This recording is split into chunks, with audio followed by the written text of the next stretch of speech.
গোয়ার গরমে যাতে স্কিনটা নষ্ট না হয়ে যায় তার আগে আমি স্কিন কেয়ারের প্রত্যেকটা জিনিস গুছিয়ে নিয়েছিলাম। প্রথমে এটা আমি ভিটামিন সি ইউজ করছি। ভিটামিন সি রোদে যাওয়ার আগে বা দিনে রাতে সব সময় কিন্তু ইউজ করা উচিত। ভিটামিন সি সিরামটা আগে ইউজ করে নিলাম। আমি ব্র্যান্ডের নাম বলছি না, কারণ আমি এখানে ব্র্যান্ড প্রমোশন করছি না। প্রথমে তো আমি চিরকাল আমারই প্রোডাক্ট ইউজ করেছি। আমি কসমেটোলজিস্ট, আর আমার স্কিন কেয়ারের প্রোডাক্টের ব্যবসা ছিল। যেহেতু আমি একটু কিছু বছর বাইরে ছিলাম, আউট অফ ইন্ডিয়া, তো সেজন্য আমি প্রোডাক্ট কিছু বানাতে পারছিলাম না। তো 1 বছর হয়ে গেল প্রোডাক্টগুলো আমি আর ইউজ করতে পারছি না। 1 বছর না, 7 মান্থস বা 6 মাস মতো হয়েছে আমি অন্য প্রোডাক্টই ইউজ করতে হচ্ছে। এটা হলো ম্যাকের সিরামাইজার। বিভৎস ভালো একটা সিরাম বলতে পারো, ময়শ্চারাইজারের মতো। কিন্তু হ্যাঁ, অনেক টু মাচ কস্টলি। তোমাদের যা যা সিরাম আছে, যেটা যেরকম আছে সেরকম ইউজ করলেই হবে। আর এটা যারা পারচেস করতে চাও করতেই পারো, মানে বেস্ট বলতে গেলে আমার মতে। যদি যারা অর্গ্যানিক ইউজ করো তাদের কথা আলাদা, কিন্তু যারা সব রকমই ইউজ করো তারা এটা কিনতেই পারো। দামগুলো বলছি না, তোমরা গুগল বলছি না, মানে তোমরা দেখতেই পারবে। খুবই মুখটা গ্লসি শাইনি হয়। আমি বাইরের প্রোডাক্ট কখনোই কিছু মানে আমার স্যুট করে না, ভীষণ সেন্সিটিভ। বাট এই ম্যাকের সম্পূর্ণ রেঞ্জটা আমাকে অনেক মানে ভালো স্যুট করেছে। সিরামাইজারের সাথে এটা কিন্তু একটা বাম ছিল, মানে একটা ময়শ্চারাইজার, অনেক মোটা। ওটা আমি রাতেই ইউজ করি, জাস্ট তোমাদেরকে দেখালাম।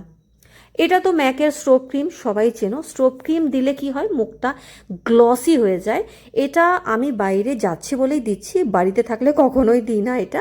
বাইরে মানে, আর এগুলো এমনই দাম যে বাইরে বাইরে যাওয়ার সময় সবাই ইউজ করে। এটা মুখটা যেরকম চকচকে গ্লসি থাকবে, তুমি যতই বাইরে যত ঘন্টার জন্যই যাও না কেন, এই প্রোডাক্টগুলো ইউজ করলে মুখটা আমার যেরকম মানে একটা গ্লসি লাগছে এরকমই হয়ে থাকবে। আমি এটা বলতে পারি। এখন ম্যাকের প্রোডাক্ট সত্যি বলতে অনেক দাম। তো এটা যারা কিনতে পারছো তারা অবশ্যই কিন্তু স্ট্রোব ক্রিমটা একবার ইউজ করে দেখতেই পারো। আর এটার না আমার মনে হয় ছোটও পাওয়া যায়, স্যাম্পল ছোটও পাওয়া যায়। আমারটা বড়, কিন্তু এটা মনে হয় আমার ছোটও পাওয়া যায়, ঠিক আইডিয়া নেই। আর এটা পিচ কালার আছে আর একটা পিঙ্ক কালার আছে, আমারটা পিঙ্ক কালার। তারপরে আমি দুটো দেখাবো হলো বেস্ট, যেটাকে বলা হয় বেস্ট সানস্ক্রিন। 1 নম্বর সানস্ক্রিনটা যেটা দেখাচ্ছি সেটা হলো একটা টিন্টেড সানস্ক্রিন। হালকা একটা টিন্ট লাগবে, মনে হবে তুমি একটা কি বলবো ফাউন্ডেশন লাগিয়েছো। আমি কিন্তু ফাউন্ডেশন কখনো ইউজ করি না। লাগানোর পর মনে হবে একটা ওয়াটার বেসড জিনিস, কিন্তু একটু পরেই কিন্তু পুরো মেল্ট হয়ে যাবে। এই সানস্ক্রিনটা তোমরা দেখতে পারো। আর আমার হাতে যে এই টিউব সানস্ক্রিনটা আছে এটা হলো দ্য বেস্ট, মানে বেস্টের উপরে যদি হয়।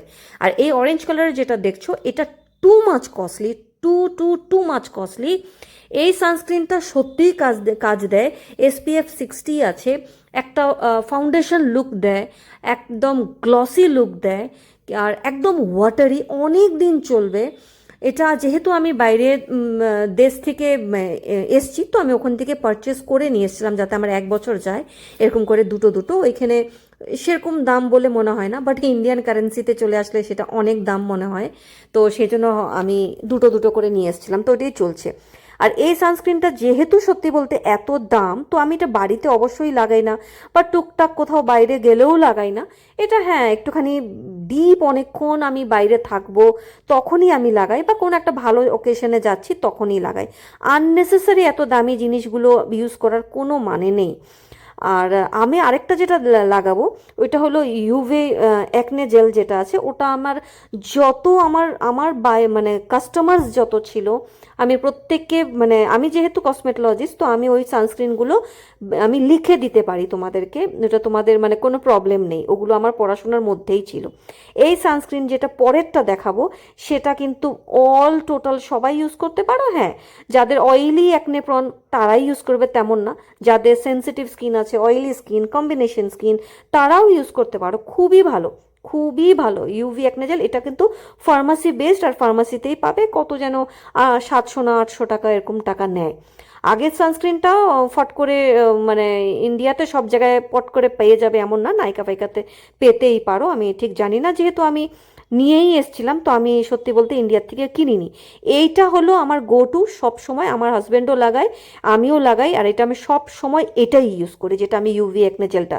আমার হাতগুলো দেখো কত কালো হয়ে গেছে। আরেকটা বড় কথা, আমি সান প্রোটেকশন দুটো কেন লাগালাম, যেহেতু গোয়াতে আমি এখন অনেক ঘন্টা বাইরে থাকবো আর আমার সান অ্যালার্জি আছে। আমার স্কিনে কিন্তু অলরেডি থোপা থোপা করে লাল লাল লাল লাল, পিঠে তো অনেক হয়েছে, আমার হাতগুলোতেও অনেক থোপা থোপা করে ছোট ছোট ছোট ছোট র্যাশ হয়ে গেছে। আমার সান অ্যালার্জি আছে আর অনেক বেশি অ্যালার্জি আছে। আর এই প্রথম আমি মানে এতটা রোদে রোদে ঘুরে বেরিয়েছি, আর এতটা ওপেন, মানে কোনো ব্যাপার না, যা হবে হবে, আগে তো ঘুরিনি, এই মুড নিয়ে এই প্রথম আমি ঘুরতে পেরেছি। নাহলে কিন্তু সবসময় ঢেকে ঢুকে মুখে মাস্ক পরে এরকম করেই থাকতাম। এইভাবে আর কি কত রকমের আর জীবন যেতে পারে। রেডি হয়ে পড়লাম আমাদের গোয়া ট্রিপের আরেকটা দিনের জন্য। কেমন লাগছে দেখতে অবশ্যই জানিও। আর সানস্ক্রিনগুলো কিন্তু সব সময় 2 ঘন্টার জন্যই কাজ করবে, আবার রিঅ্যাপ্লাই করতে হয়।